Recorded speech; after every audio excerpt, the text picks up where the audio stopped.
ಇಲ್ಲಿ ಅರೆಸ್ಟ್ ಮಾಡಿದಂಥ ಪ್ರಕ್ರಿಯೆ ಆಗಿರ್ಬೋದು, ಸಿ ವಿ ನಾಗೇಶ್ ಅವರು ಕಿಡ್ನಾಪ್ ಮಾಡಿದಂಥ ವಿಚಾರದ ಬಗ್ಗೆ ಸೆಕ್ಷನ್ ಉಲ್ಲೇಖ ಮಾಡಿದ್ದು, ಸಾಕ್ಷ್ಯ ನಾಶ ಮಾಡಿದಂಥ ಸೆಕ್ಷನ್ ಬಗ್ಗೆ ಉಲ್ಲೇಖ ಮಾಡಿದ್ದು, ಕೊಲೆ ಸೆಕ್ಷನ್ ಬಗ್ಗೆ ಉಲ್ಲೇಖ ಮಾಡಿದ್ದು, ಯಾವುದನ್ನು ಕೂಡ ರೂಲ್ಸನ್ನು ಫಾಲೋನೇ ಮಾಡಿಲ್ಲ ಪೊಲೀಸರು ಅಂತೆಲ್ಲ ವಾದವನ್ನು ಮಾಡಿದ್ರು. ಸೊ ಹಾಗಾಗಿ ಅದೆಲ್ಲದಕ್ಕೂ ಕೂಡ ಉತ್ತರವನ್ನು ಕೊಡುವಂಥ ಕೆಲಸ ಆಗ್ತಾ ಇದೆ. SPP ಉತ್ತರವನ್ನು ಕೊಡ್ತಾ ಇದ್ದಾರೆ ಅದಕ್ಕೆ.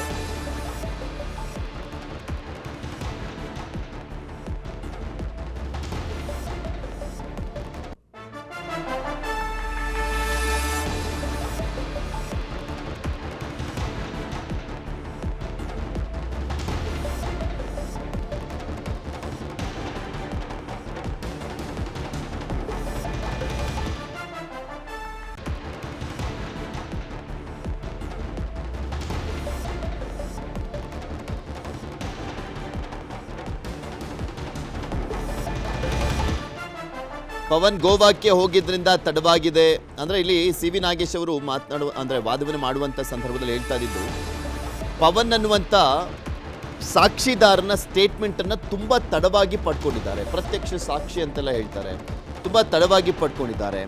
ಇದರಲ್ಲೇ ಗೊತ್ತಾಗುತ್ತೆ ಪೊಲೀಸರು ಎಲ್ಲೆಲ್ಲಿ ಎಡವಿದ್ದಾರೆ ಅಂತೆಲ್ಲ ಹೇಳಿದ್ರಲ್ಲ, ಅದಕ್ಕೆ ಕೌಂಟ್ರನ್ನು ಕೊಡ್ತಾ ಇದ್ದಾರೆ ಪ್ರಸನ್ನ ಕುಮಾರ್ ಅವರು. ಪ್ರತ್ಯಕ್ಷದರ್ಶಿಯ ಒಂದು ಸ್ಟೇಟ್ಮೆಂಟ್ ಯಾವ ಕಾರಣಕ್ಕೆ ಲೇಟ್ ಆಯಿತು ಅಂದರೆ, ಆತ ಗೋವಾಕ್ಕೆ ಹೋಗಿದ್ದ, ಸೊ ಹೀಗಾಗಿ ತಡವಾಗಿದೆ. ಇಲ್ಲಾಂದಿದ್ರೆ ಇಲ್ಲೇ ಇದ್ದಿದ್ರೆ ಬೇಗನೆ ಆತನ ಒಂದು ಸ್ಟೇಟ್ಮೆಂಟನ್ನು ಪಡೆದುಕೊಳ್ಳಲಾಗ್ತಾ ಇತ್ತು ಅಂತ ಹೇಳ್ತಾ ಇದ್ದಾರೆ ಪ್ರಸನ್ನ ಕುಮಾರ್ ಅವರು.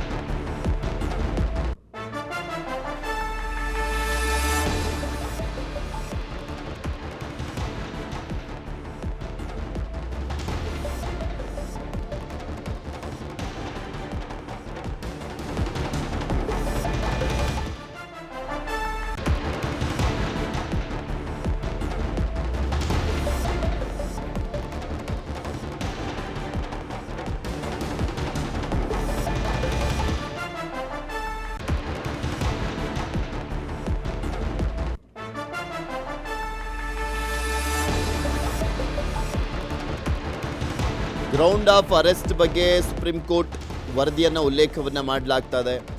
ವರದಿಯನ್ನು ಪ್ರಸ್ತಾಪ ಮಾಡ್ತಾರೆ ಹೈಕೋರ್ಟ್ ಜಡ್ಜ್.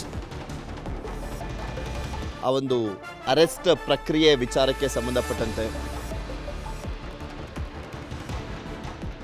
ಯಾವ ಕಾರಣಕ್ಕೋಸ್ಕರ ಲೇಟ್ ಆಗಿತ್ತು ಅರೆಸ್ಟ್ ಮಾಡುವಂಥದ್ರ ಬಗ್ಗೆ ಸಿ ವಿ ನಾಗೇಶ್ ಅವರು ಅನುಮಾನವನ್ನು ವ್ಯಕ್ತಪಡಿಸಿದ್ರು.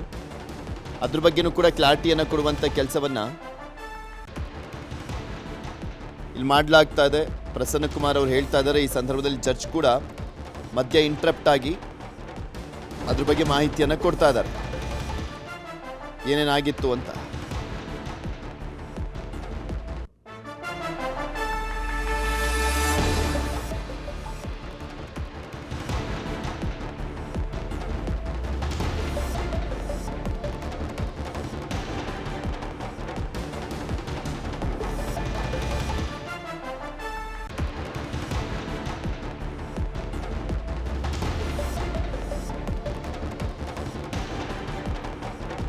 ಈ ಪ್ರತ್ಯಕ್ಷದರ್ಶಿಯ ವಿಚಾರಕ್ಕೆ ಸಂಬಂಧಪಟ್ಟಂತೆ ಆತ ಯಾಕೆ ಓಡೋಗಿದ್ದ, ನಾಪತ್ತೆ ಆಗಿದ್ದ ಅನ್ನುವಂಥದ್ರ ಬಗ್ಗೆನೂ ಕೂಡ ಉಲ್ಲೇಖ ಮಾಡ್ತಾ ಇದ್ದಾರೆ ಪ್ರಸನ್ನ ಕುಮಾರ್ ಅವರು. ಅಲ್ಲಿ ಮೇನ್ಲಿ ಪುನೀತ್ ಗೋವಾಗೆ ಹೋಗಿದ್ದ, ಆ ಒಂದು ದಾಖಲೆಯನ್ನು ಸಲ್ಲಿಕೆ ಮಾಡಲಾಗಿದೆ. 19/6/2024 ಹೊರಗಡೆ ಓಡಾಡಿ ಬಂದಿದ್ದ. ತಾನು ಆರೋಪಿ ಅಲ್ಲ ಅಂತ ಗೊತ್ತಾದ ಮೇಲೆ ವಾಪಸ್ ಬಂದಿದ್ದಾನೆ. ಆತನಿಗೇನು ಮಾಡೋದಿಲ್ಲ ಅಂತ ಗೊತ್ತಾದ ಮೇಲೆ ಆತ ವಾಪಸ್ ಬಂದಿದ್ದು. ಆತ ಫಸ್ಟು ನನ್ನ ಎಲ್ಲ ಅರೆಸ್ಟ್ ಮಾಡಿಬಿಡ್ತಾರೆ, ನಾನು ಎಲ್ಲ ಆರೋಪಿ ಅನ್ನುವ ರೀತಿಯಲ್ಲಿ ನನ್ನನ್ನು ಟ್ರೀಟ್ ಮಾಡಿಬಿಡ್ತಾರೆ ಅಂತ ಭಯಗೊಂಡಿದ್ದ. ಸೊ ಹೀಗಾಗಿನೇ ಆತ ಸಿಕ್ಕಿರಲಿಲ್ವಲ್ಲ, ಸೊ ಸ್ಟೇಟ್ಮೆಂಟನ್ನು ಮಾಡಲಿಲ್ಲ ಅಂತ ಹೇಳಲಾಗ್ತಾ ಇದೆ. ಇನ್ನು ಹೋಟೆಲ್ ಡೈರಿಯಲ್ಲಿ ಸಾಕ್ಷಿಯ ಸಹಿ ಇರುವುದಾಗಿಯೂ ಕೂಡ ವಾದವನ್ನು ಮಾಡಲಾಗ್ತಾ ಇದೆ. ಅಂದರೆ ಪುನೀತ್ ಹೋಗಿ ಉಳ್ಕೊಂಡಿದ್ದಂಥದ್ರ ಬಗ್ಗೆ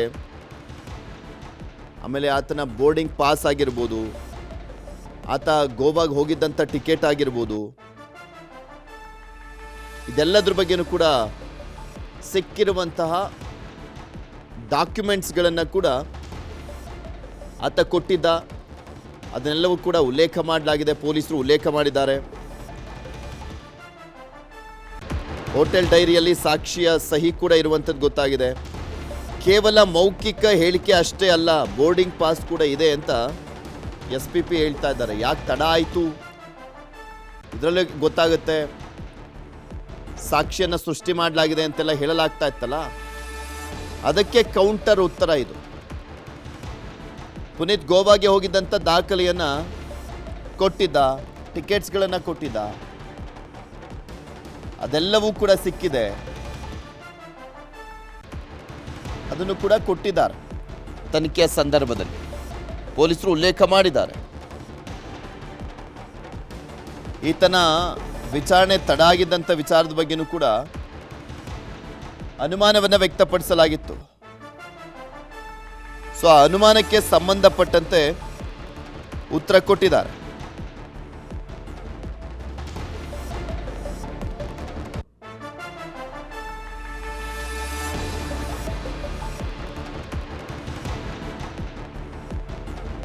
ಯಾವುದನ್ನು ನಾವು ಸೃಷ್ಟಿ ಮಾಡಲಿಕ್ಕೆ ಆಗೋದಿಲ್ಲ, ಎಲ್ಲದಕ್ಕೂ ಸೂಕ್ತ ದಾಖಲೆಗಳು ಇದ್ದಾವೆ.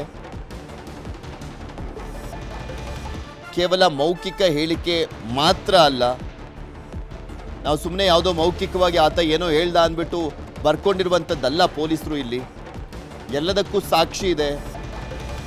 ಹೋಟೆಲ್ಗೆ ಹೋಗಿದ್ದಕ್ಕೆ CCTV ದೃಶ್ಯಾವಳಿಗಳು ಕೂಡ ಇದ್ದಾವೆ. ಪುನೀತ್ ಹೋಟೆಲ್ಗೆ ಹೋಗಿದ್ದಕ್ಕೆ CCTV ದೃಶ್ಯಾವಳಿಗಳು ಕೂಡ ಇರುವಂಥದ್ದು. ಆತ ವಿಮಾನದಲ್ಲಿ ತೆರಳಿದ್ದಂಥದ್ರ ಬಗ್ಗೆ ಬೋರ್ಡಿಂಗ್ ಪಾಸು ಕೂಡ ಇದೆ. ಇದ್ಯಾವುದನ್ನು ಕೂಡ ಸೃಷ್ಟಿ ಮಾಡಲಿಕ್ಕೆ ಸಾಧ್ಯ ಇಲ್ಲ. ಎಲ್ಲದಕ್ಕೂ ಸೂಕ್ತ ದಾಖಲೆಗಳಿದ್ದಾವೆ. ಅರ್ಜಿದಾರರ ಪರವಾಗಿರುವಂಥ ವಕೀಲರು ಹೇಳಿದ್ದಕ್ಕೆಲ್ಲದಕ್ಕೂ ಕೂಡ ಉತ್ತರವನ್ನು ಕೊಡ್ತಾ ಇದ್ದಾರೆ ಪ್ರಸನ್ನಕುಮಾರ್ ಅವರಿಗೆ. ಸಾಕ್ಷಿಯ ಹೇಳಿಕೆ ದಾಖಲಿಸಲಿಕ್ಕೆ ವಿಳಂಬ ಆಗಿದ್ದಂಥದ್ರ ಬಗ್ಗೆ ಏನಕ್ಕಾಯ್ತು ವಿಳಂಬ ಅನ್ನೋದನ್ನ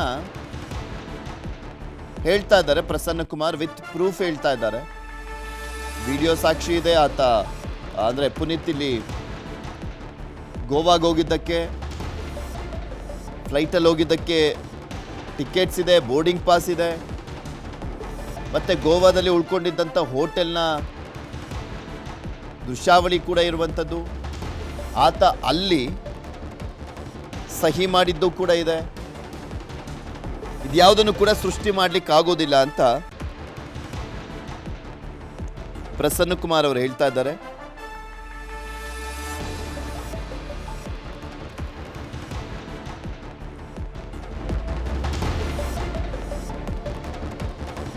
ಸಿ ವಿ ನಾಗೇಶ್ ಅವರು ಪ್ರಶ್ನೆ ಮಾಡಿದ್ರಲ್ಲ, ಯಾವ ಕಾರಣಕ್ಕೋಸ್ಕರ ಲೇಟ್ ಆಯಿತು, ಇದರಲ್ಲೂ ಕೂಡ ಸಾಕಷ್ಟು ಅನುಮಾನಗಳಿದ್ದಾವೆ ಅಂತೆಲ್ಲ ಹೇಳಿದ್ದಕ್ಕೆ ಮತ್ತೊಂದು ಕಡೆ ದರ್ಶನ್ ವಿಚಾರಕ್ಕೆ ಸಂಬಂಧಪಟ್ಟಂತೆ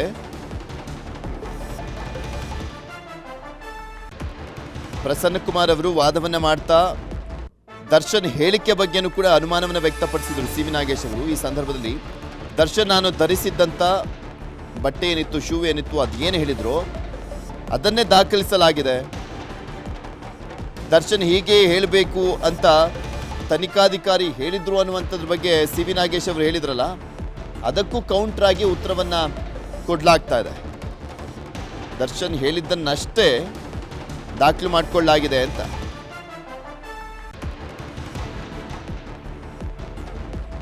ಸುದೀರ್ಘವಾದಂಥ ವಾದವನ್ನ ಮಂಡಿಸಲಾಗ್ತಾ ಇದೆ.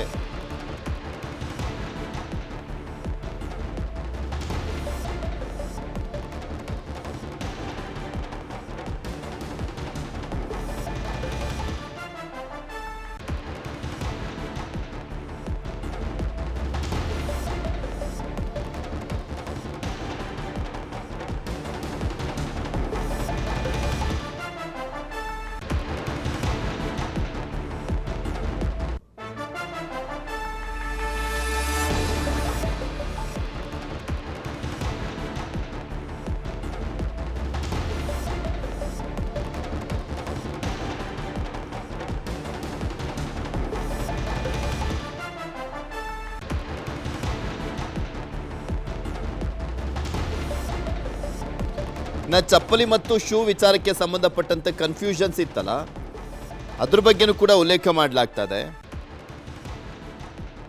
ಯಾಕೆಂದರೆ ಅಲ್ಲಿ ಚಪ್ಪಲಿ ಅಂತ ಹೇಳ್ತಾರೆ ದರ್ಶನ್ ಹೇಳಿಕೆಯಲ್ಲಿ, ಇಲ್ಲಿ ನೋಡಿದ್ರೆ ಶೂ ಇವರು ವಶಪಡಿಸ್ಕೊಂಡು ಬಂದಿದ್ದಾರೆ ಅನ್ನುವಂಥದ್ದನ್ನು ಹೇಳಿದರು ಸಿ ವಿ ನಾಗೇಶ್ ಅವರು.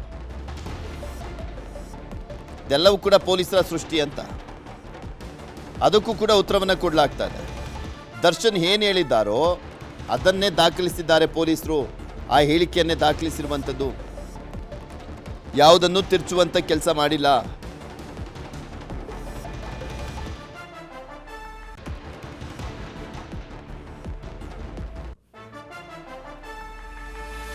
ದೀರ್ಘವಾದಂಥ ವಾದವನ್ನು ಮಂಡಿಸುವಂಥ ಸಂದರ್ಭದಲ್ಲಿ ದರ್ಶನ್ ವಿಚಾರಕ್ಕೆ ಸಂಬಂಧಪಟ್ಟಂತೆ ಹೆಚ್ಚಿನದಾಗಿ ವಾದವನ್ನು ಮಾಡಲಾಗ್ತದೆ. ಹೆಚ್ಚಿನ ಸಮಯ ಅದರಲ್ಲೇ ಹೋಗ್ತಾ ಇದೆ.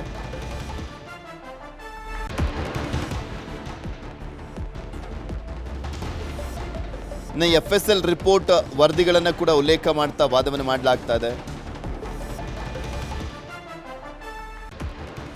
ಕಾಸ್ಟ್ಯೂಮ್ ಅಸಿಸ್ಟೆಂಟ್ ರಾಜು ತೆಗೆದುಕೊಂಡು ಹೋಗಿದ್ದಾಗಿ ಫಸ್ಟ್ ಹೇಳ್ತಾರೆ ದರ್ಶನ್.